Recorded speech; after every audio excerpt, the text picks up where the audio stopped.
Perú, sin duda la esencia de este planeta encantado. Perú milenario, mítico y sobre todo Perú mágico. Sígame y disfrútelo conmigo.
Fue hace 30 años.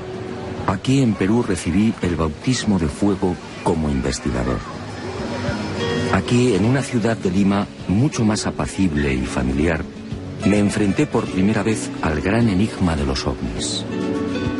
Aquí tuve la fortuna de contemplar dos naves no humanas. Y aquí, justamente, supe de otros formidables misterios. Las pistas de Nazca, las piedras grabadas de Ica y el candelabro de Paracas, entre otros.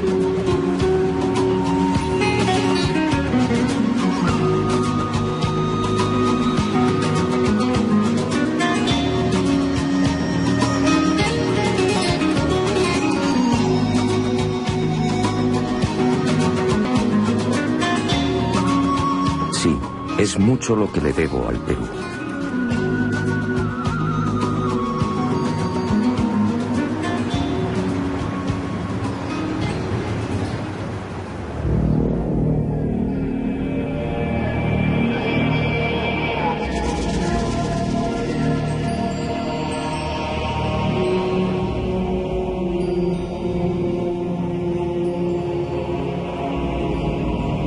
Candelabro de Paracas. Hace 30 años nadie supo darme razón del porqué de este gran tridente. Hoy la situación es la misma. Nadie sabe. Sus medidas son espectaculares. Longitud máxima 183 metros. Anchura de los brazos 3.2 metros. Profundidad de los surcos entre 1 y 1.2 metros. Y en la base un rectángulo de 20 por 14 metros.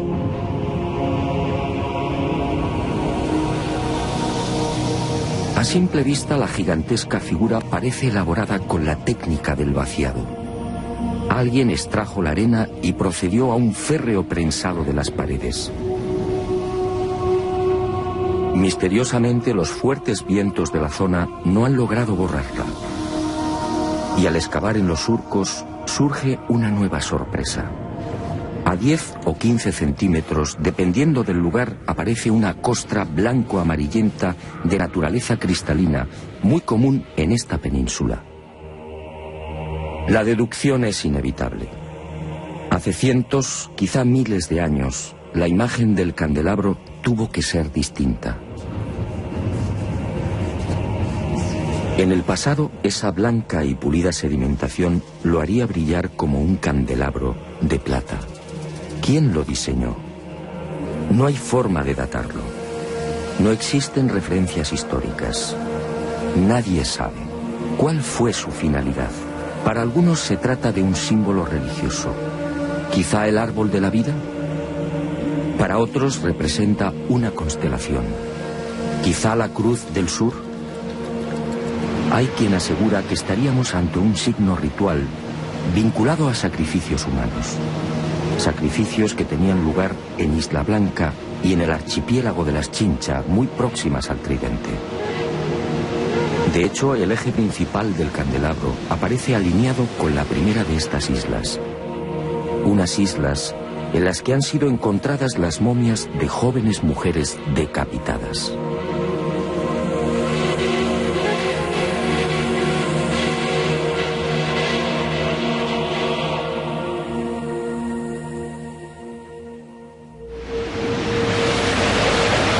Para la mayoría de los estudiosos del candelabro, estas explicaciones son dudosas. Hay algo, sin embargo, en lo que todos coinciden. Por sus dimensiones y la estratégica ubicación sobre el acantilado, con una inclinación de 40 grados en relación al mar, el gran tridente parece dibujado para ser observado a distancia. En los días claros, la figura puede ser contemplada a 20 kilómetros. ¿Se trata, por tanto, de un especialísimo faro?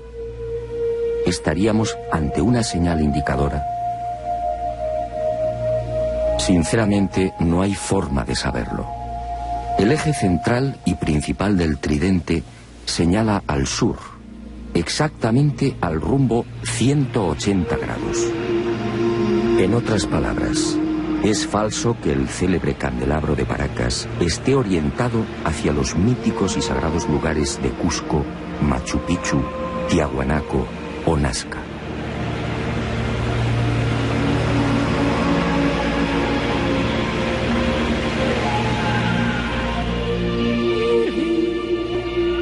¿Una señal indicadora?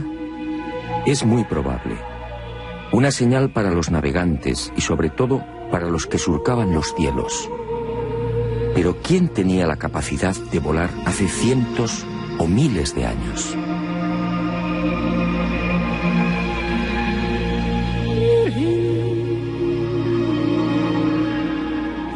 La pregunta parece absurda. ¿Quién podía volar en la antigüedad? Para la ciencia está muy claro. Ningún ser humano tenía la capacidad del vuelo hace miles de años. Yo, en cambio, no estoy tan seguro. Sígame y le mostraré algo desconcertante.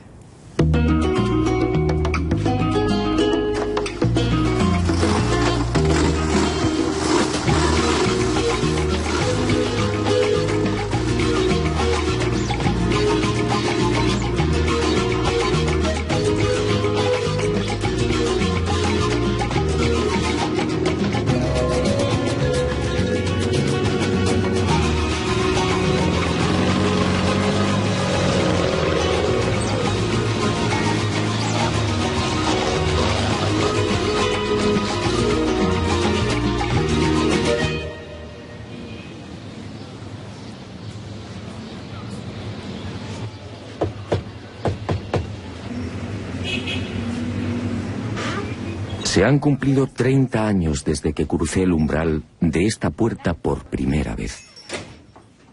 Fue entonces cuando conocí otro de los grandes enigmas del Perú.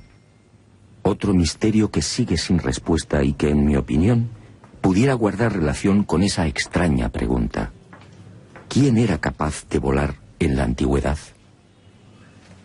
En esta casa museo y durante más de 3 décadas, el doctor Javier Cabrera Darquea, fallecido a finales del año 2001, fue reuniendo la más increíble colección de piedras grabadas. El conocimiento establecido, ¿verdad?, nos parece inamovible. Pero la ciencia ha caminado moviendo ese conocimiento y permutándolo por verdades que sí son ciertas. Ahora,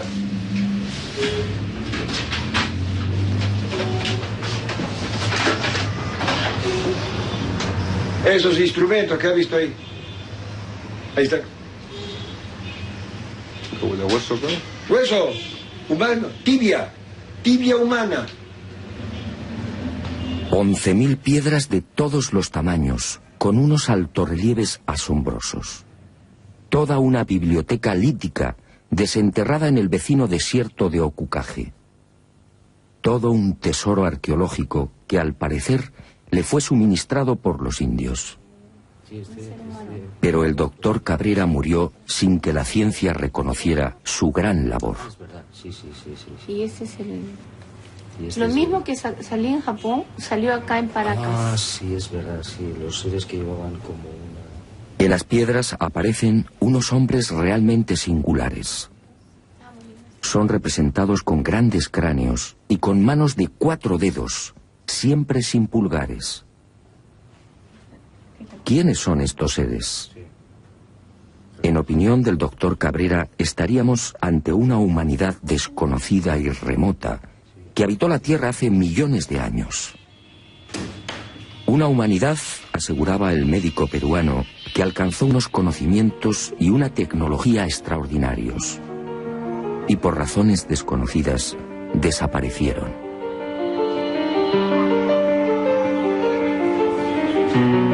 Pero antes de extinguirse, esta supuesta humanidad dejó un legado. Miles de piedras grabadas con escenas desconcertantes. Según Cabrera, se trataría de una síntesis de su historia y de su sabiduría. Veamos algunas de estas increíbles secuencias. ¿Trasplantes de órganos? ¿Un trasplante de corazón en la antigüedad? ¿Una intervención en el cerebro?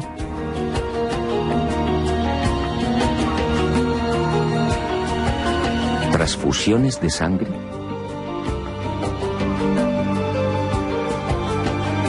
¿Cesáreas hace millones de años?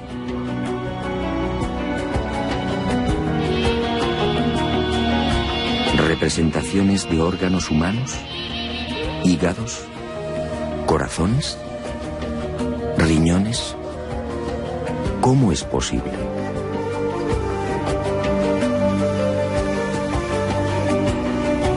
¿Continentes hoy desaparecidos?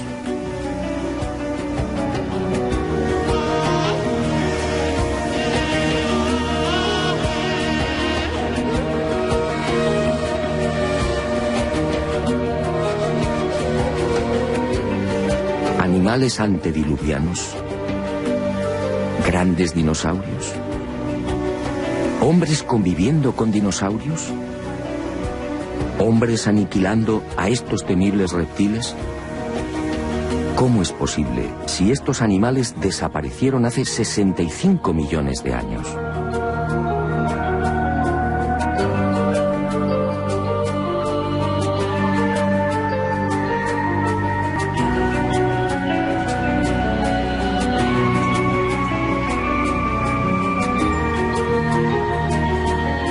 ¿Canguros en América?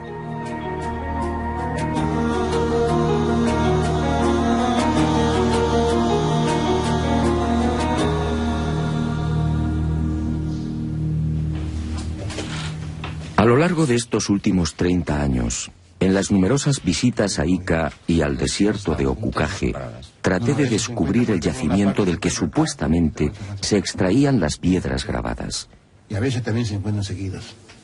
Pero eso fue inútil. Ni los indios ni Javier Cabrera aceptaron mi propuesta. Era su gran secreto. Pero el destino me reservaba otra sorpresa.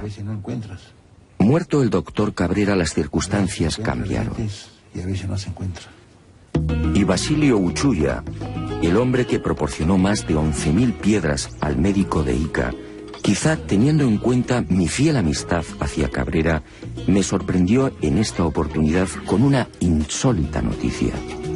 Si lo deseaba, podía acompañarle hasta uno de los yacimientos.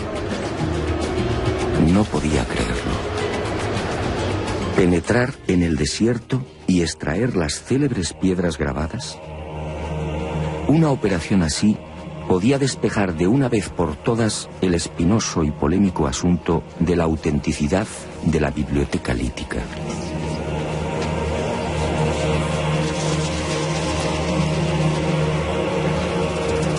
Eran las 08 horas de un caluroso miércoles, 16 de enero del año 2002.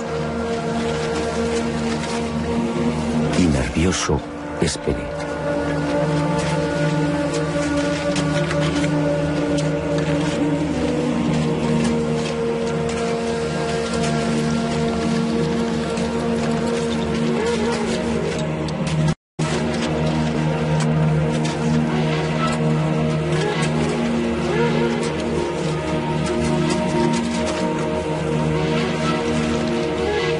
45 minutos más tarde, el corazón me dio un vuelco. Uno de los indios, Omar, detuvo la pala y señaló una piedra todavía semienterrada. Y observamos que el terreno está perfectamente apelmazado. Por tanto, es muy difícil que aquí haya habido algún tipo de manipulación previa. De momento, terreno completamente intacto, apelmazado. No podía creerlo. De manipulación. Ya cede.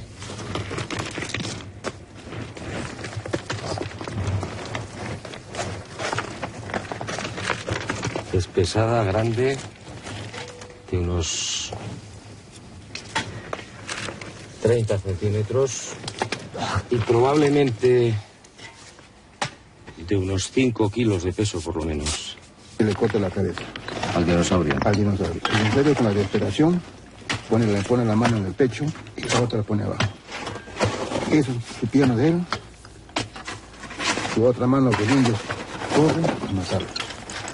Su plumaje. Y a este primer hallazgo le siguieron otros. Los indios descubrieron nuevas piedras grabadas a razón de una cada 10 minutos. Todas ellas, en apariencia, habían sido sepultadas mucho tiempo antes. La ha encontrado Omar, ¿no? Sí. Omar. Sí. Y vamos a proceder a la extracción. Volvemos a insistir, terreno completamente apelmazado, que no se ha tocado evidentemente pues en muchísimo tiempo.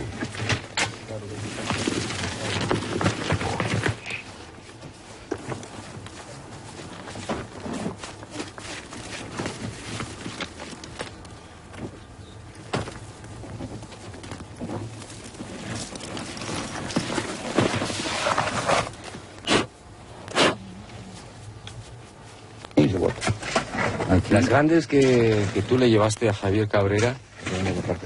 Ya. Bueno, esta es la cuarta piedra.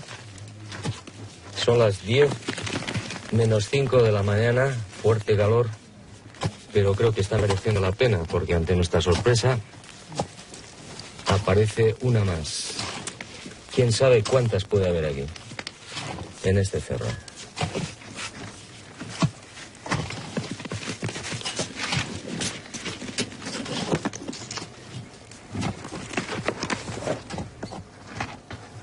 Hoy, 16 de enero del año 2002, a las 10 de la mañana, en pleno desierto de Ocucaje, Basilio Uchuya ha accedido a llevar por primera vez a un equipo de televisión hasta uno de los yacimientos de las célebres piedras grabadas de Ica. Y nos hemos llevado la gran sorpresa. En 40 minutos han conseguido extraer 4 de estas misteriosas piedras. Este, sin duda, es un momento histórico. Aquella experiencia, sinceramente, me dejó perplejo. Y sentí una extraña alegría. En cierto modo, esta primicia mundial venía a compensar muchas de las amarguras sufridas por el doctor Cabrera. Y brindé por él y por la valentía y coraje que demostró en vida.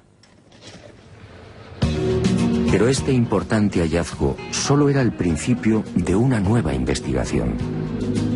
Ahora debía someter estas piedras a toda una batería de minuciosos análisis. ¿Se trataba de grabados antiguos? ¿Estábamos ante una humanidad perdida y remota? Y el enigma de Ica se oscureció mucho más. ¿Quién podía volar en la antigüedad? En la biblioteca lítica de Ica aparece grabado con nitidez: hombres prehistóricos volando sobre grandes pájaros. ¿Los domesticaron? ¿Se trata de gigantescos reptiles voladores?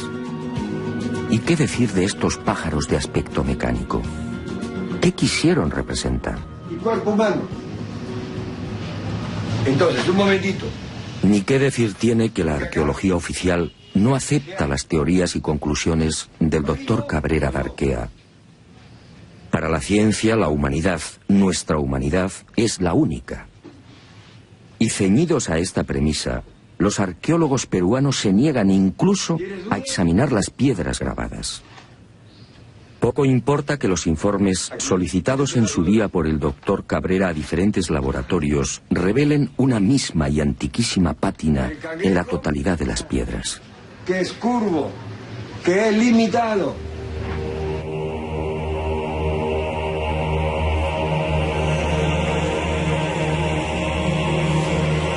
Como tampoco importa que algunas de estas piedras grabadas fueran halladas en el fondo de tumbas precolombinas.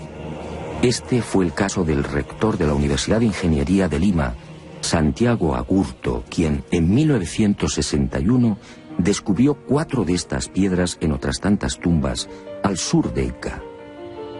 Tumbas cuya antigüedad fue estimada en 2.300 años.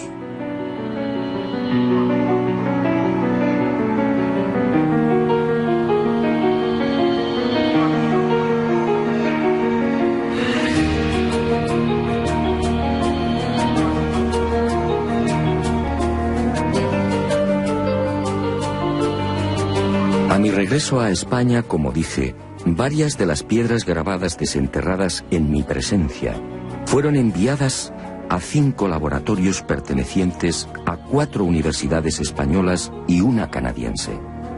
Aunque los estudios no han concluido, los primeros análisis arrojaron el siguiente resultado. En algunas de las piedras, las zonas grabadas presentan una oscura pátina, consecuencia muy probablemente de un largo proceso de oxidación natural. En palabras sencillas, esos grabados no son recientes. Pero otros estudios en otras piedras han puesto de manifiesto que las incisiones presentan una clara factura moderna. Los grabados habrían sido ejecutados con medios mecánicos motorizados. En suma, según estos análisis, y por ahora, algunas de las piedras extraídas del cerro serían recientes y otras antiguas. El enigma, por tanto, sigue en pie.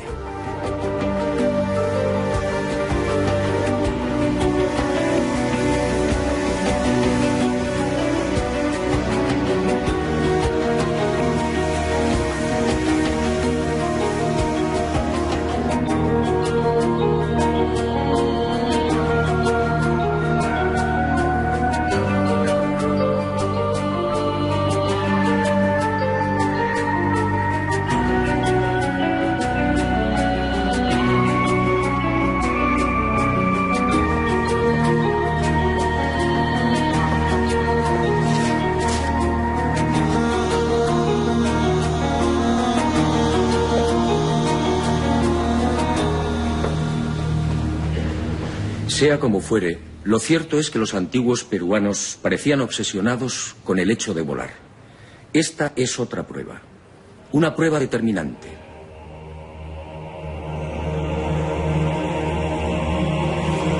Huaco perteneciente a la cultura mochica, según los expertos fabricado hace 2000 años. Un hombre con alas. Unas alas claras y nítidas, sujetas al pecho con sendas correas. Para los arqueólogos se trataría de una especie de mensajero. Y me pregunto, ¿un mensajero con alas provistas del correspondiente arnés? ¿No es más lógico pensar en la representación de un hombre que podía volar?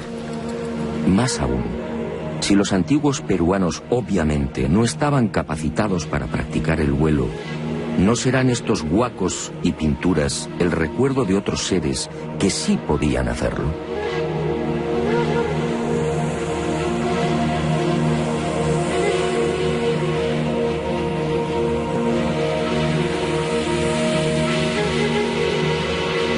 Dioses que sobrevolaron el Perú y que marcaron para siempre la memoria de los primitivos pobladores.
El recuerdo de unos dioses.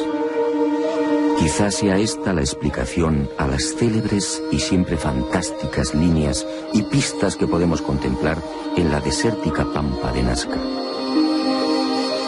Cientos de líneas kilométricas, cientos de pistas que asombran y confunden.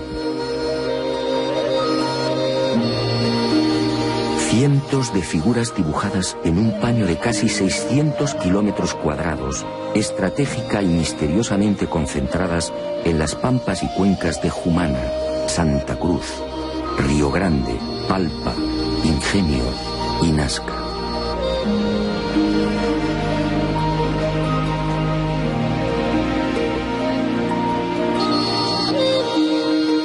Una formidable obra desarrollada quizá como homenaje, quién sabe si como reclamo, a esas criaturas que hace cientos o miles de años surcaron los cielos del Perú.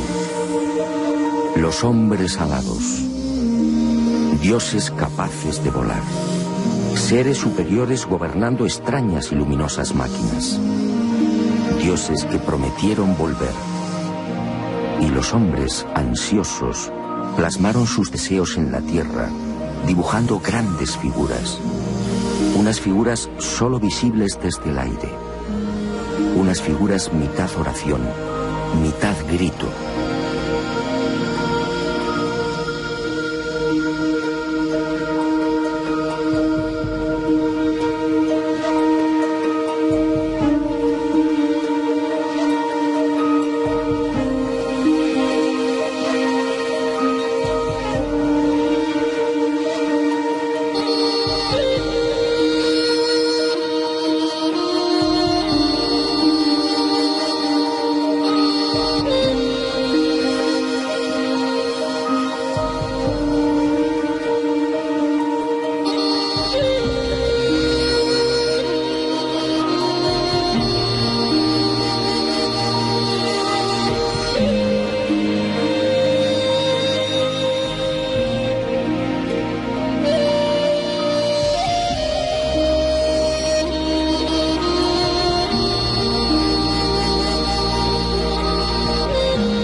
Más de 200 figuras como esta pueden ser contempladas en la actualidad en el Valle de Nazca, probablemente una de las zonas más secas de la Tierra. Aquí no llueve nunca, o casi nunca. La corriente de Humboldt, en las costas del Pacífico, 3 grados por debajo de la temperatura del aire, es la responsable de esta extrema aridez. El índice de precipitaciones es realmente angustioso. Apenas 1 centímetro cúbico al año. Y esas pocas gotas de agua se reparten en unos 30 minutos cada 2 años.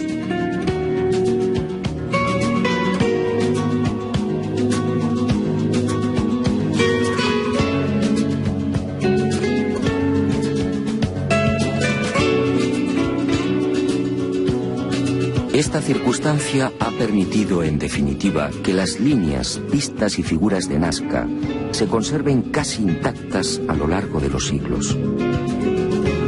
Y a la ausencia de lluvias hay que añadir también otro interesante y peculiar factor que ha preservado casi milagrosamente la integridad de este tesoro. Los guijarros de la pampa, sometidos durante el día a fuertes temperaturas, acumulan el calor, creando una especie de colchón que aísla la superficie del terreno y sobre el que se deslizan vientos y arenas. Me parece buena la implementación porque eso hace de que se genere ese colchón que tú mencionas en el Valle de Taruga o en la zona de Palpa, ¿no? Donde también vemos inmensa cantidad de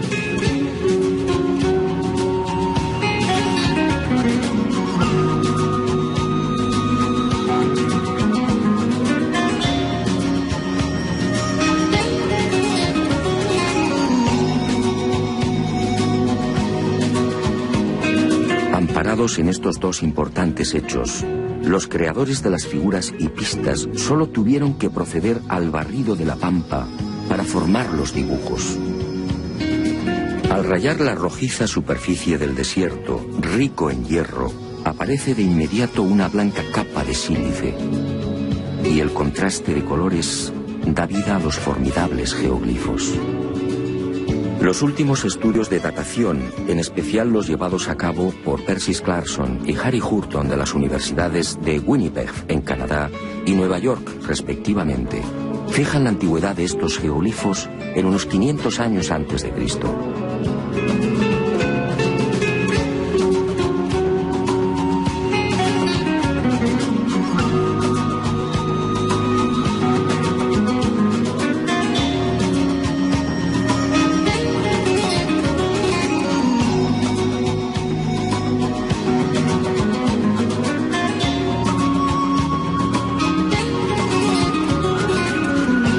A diferencia de lo que sucede con el candelabro de Paracas, estas figuras de la pampa nazqueña sí disponen de un respaldo histórico. Cieza de León, que acompañó a Pizarro por el Perú a finales de 1537, fue testigo de excepción de estos signos. Así los califica. Signos en algunas partes del desierto que circunda Nazca. Y añade en sus crónicas que dichos signos eran tomados como caminos a seguir por las comunidades indias.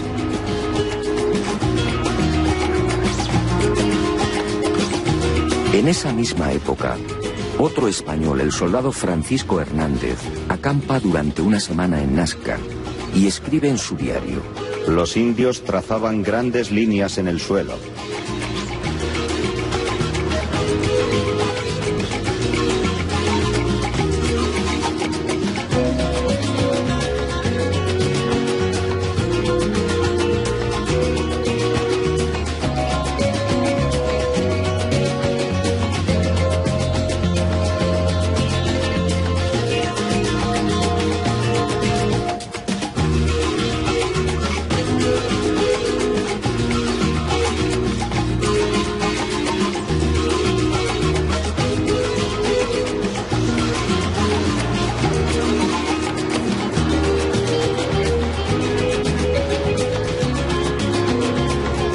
Años después, en 1586, el corregidor Luis de Monzón se dirige al virrey Toledo y le relata la siguiente historia.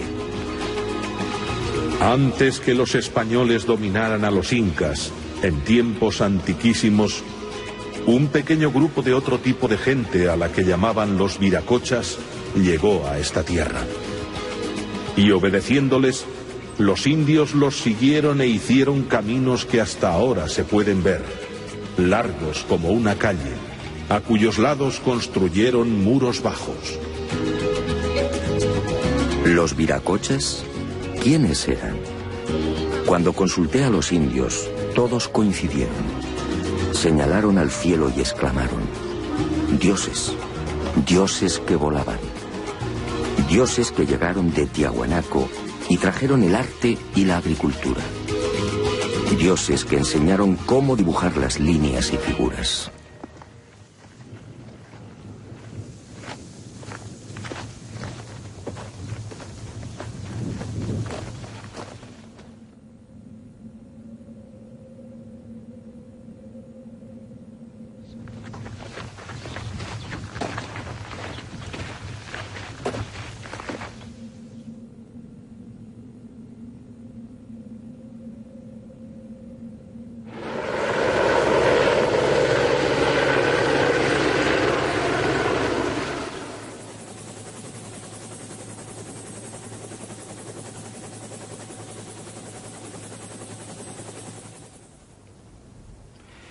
Pero además de estas célebres figuras, los antiguos pobladores de La Pampa crearon otros símbolos no menos misteriosos. Unos dibujos que voy a ofrecerle en primicia. Sígame y juzgue por sí mismo.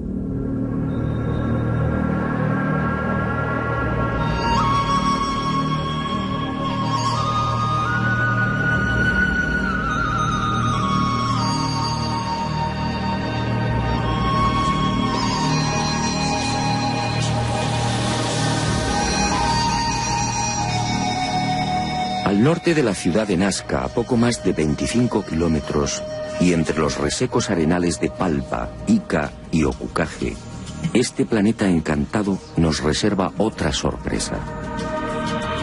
Decenas de geoglifos desconocidos. Alrededor de 300 figuras similares a las de Nazca, que nunca fueron filmadas.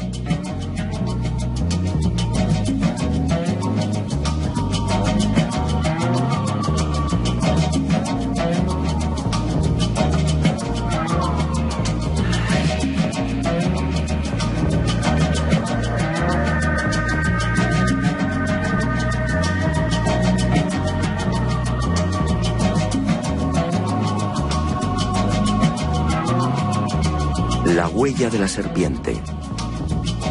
Más de 10.000 orificios de 1 metro de profundidad y 90 centímetros de diámetro que trepan por laderas y cerros. Nadie sabe qué significan.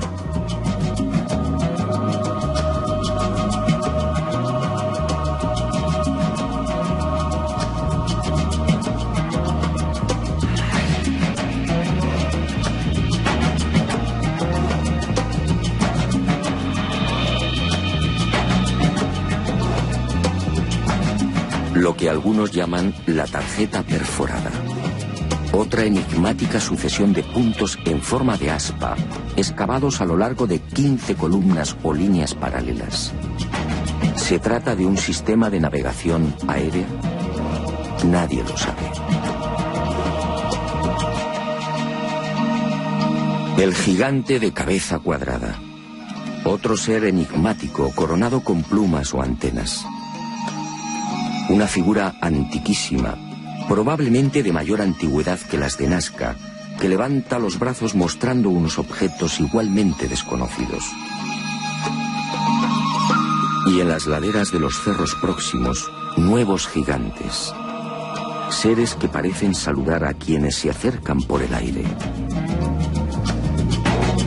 Y en Pozo Santo y en el cerro de Cabeza Larga, más señales. Figuras geométricas incomprensibles. Individuos gigantescos con enormes cascos. Felinos. Aves desconocidas para la ciencia. Todo un misterio. Un irritante misterio.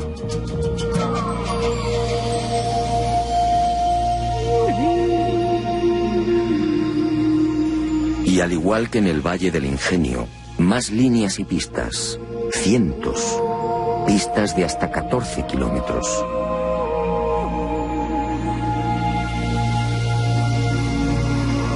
Pistas de trazado impecable, entre las que surgen elaboradas figuras de aves y flores. Imágenes que lamentablemente, como dije, están siendo destruidas por la mano del hombre. Y en el calcinado arenal de Ica, otro desafío. Esta figura fue descubierta en 1984 por los pilotos de Aerocóndor en la hacienda San Javier. Desde entonces recibe el nombre de la Estrella de San Javier. Mide 64 metros de diámetro y constituye sin duda el más arduo de los jeroglíficos. ¿Qué significa la Gran Cruz central? ¿Cómo debemos interpretar los 200 orificios y las decenas de líneas que unen los círculos? ¿Estamos ante un mensaje matemático?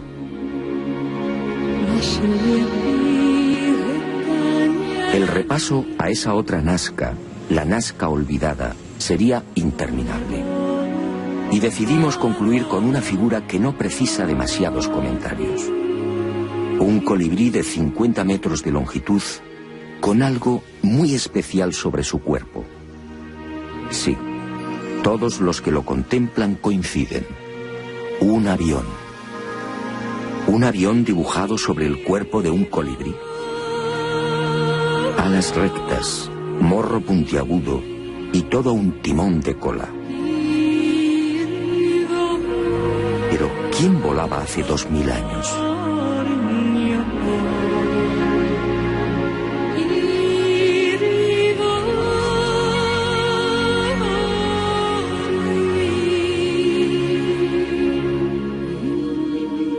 El enigma de Nazca ha cumplido 75 años. En 1927, el antropólogo Toribio Mejía era el primero en enfrentarse a este gigantesco y misterioso tablero.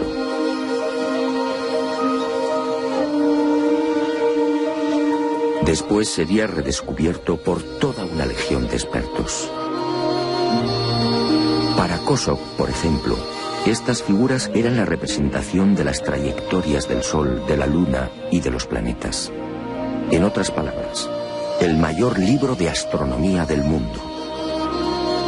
Para Maria Reiche, la matemática alemana que dedicó su vida al estudio de la Pampa, se trataba de un calendario. Un formidable calendario en el que las figuras reproducían constelaciones y las líneas marcaban solsticios y equinoccios. Gerald Hawkins sometió esta teoría de Reiche a las computadoras y comprobó que la hipótesis del calendario era falsa. Para el explorador inglés Tony Morrison, las líneas son caminos, senderos sagrados que unirían templos. Pero, ¿dónde están esos supuestos templos? Otros, como Jim Goodman, están convencidos de que los antiguos pobladores del Perú llegaron a fabricar y utilizar globos aerostáticos. Así, dicen, diseñaron las figuras. Dobkin de Ríos y Cárdenas van más allá y apuntan una explicación tan poco convincente como las anteriores. Según estos científicos, las figuras de Nazca no serían otra cosa que el resultado de la ingestión de alucinógenos por parte de los indios.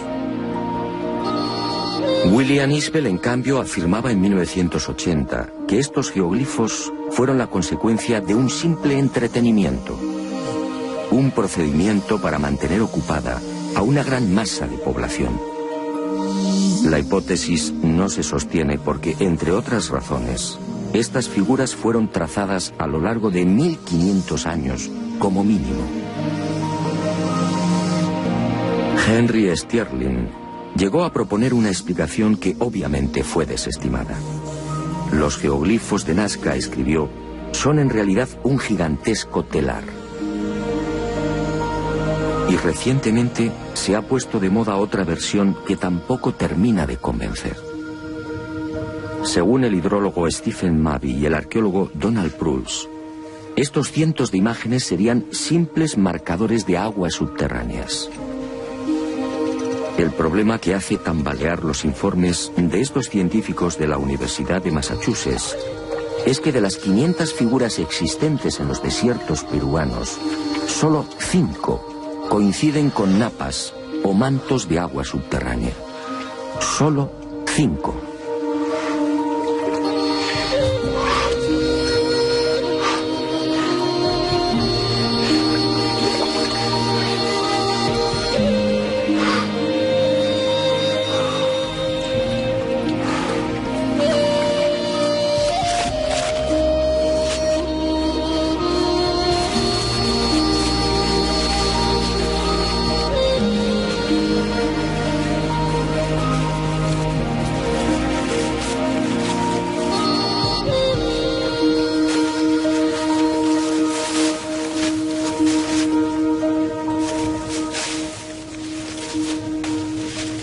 Es evidente que ninguno de estos investigadores y científicos se interesó jamás por la opinión de los indígenas. Yo sí lo he hecho. Y esta es mi conclusión. La tradición peruana dice: hace mucho tiempo, sobre esta pampa descendieron unos seres que podían volar. Fueron los viracochas, los dioses llegados del este. Unos hombres buenos que trajeron la paz, la concordia y el progreso. Y fueron esos dioses quienes dibujaron las primeras líneas y figuras. Después, nosotros, los hijos de los viracochas, seguimos su ejemplo y aprendimos a dibujar en la arena. Ellos lo verán algún día y regresarán. Regresarán. Regresarán. Regresarán. Regresarán. Regresarán. Regresarán. Regresarán. Regresarán.